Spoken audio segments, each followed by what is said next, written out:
Jordan's the GOAT. I think GOAT. if he doesn't step away for those 2 years after his father was killed, I think that he has 2 more championships, and we're not even worrying about it because he would have never lost a championship. He never did, but he would have been 7-0. You know what I mean? And so I don't know. It's just it's different now. I know people are like, well, LeBron's got this many and he's been in this many. Jordan was just not going to lose, and LeBron has lost so many that I don't feel that same era or aura of him being invincible. Jordan was just, during that time, it was no one's going to stop Jordan, and people stopped LeBron, and LeBron stopped himself, and so he's not the best. He's not the best ever. I watched the best ever, and I saw what he did, and it was just electrifying to be a sports fan during his window. So. It's so interesting. You can determine whether you were born in 1980 or forward or in the 70s like we were by this question. Because if you answer Jordan, you were, and there's younger people that do, but the LeBron GOAT argument is going to usually be had with somebody. They could be 38.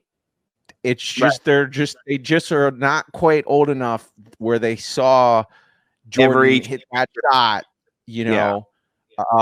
over the Cavs, to win the game. I was watching that shot. It was like the most intense thing you ever saw in your life. Yeah. They called timeout right before the shot.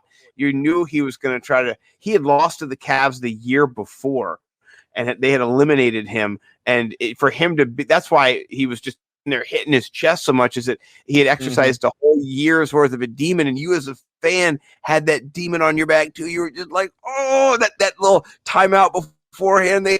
I love the NBA. There's a million timeouts. So it's like, I know that timeout, and they called that timeout. He gets to the top of the key or the free throw line right there, and he makes history.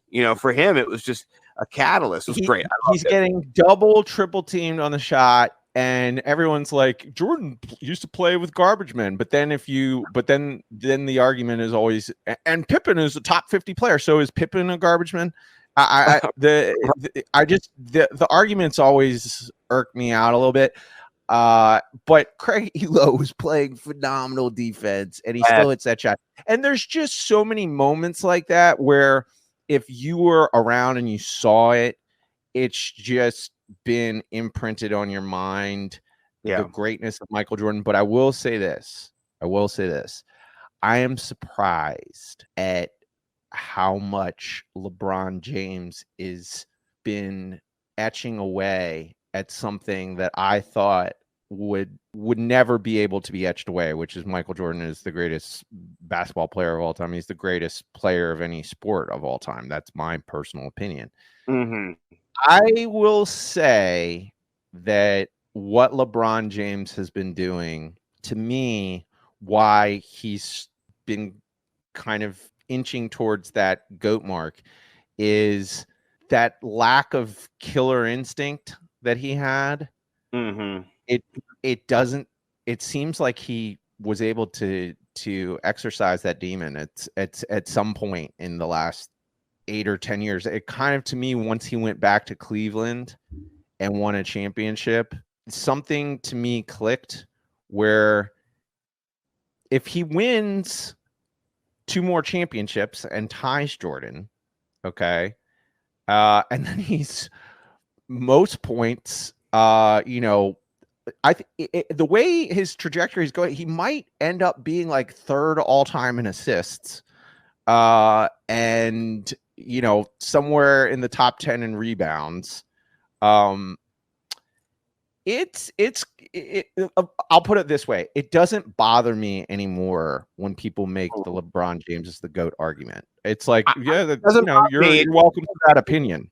Yeah. Listen, nothing bothers me in sports, like, except for fans that are so ravenous. Like, I don't know, like, let's say that you are, I'm not about them, but say Giants fans or something, you know what I mean?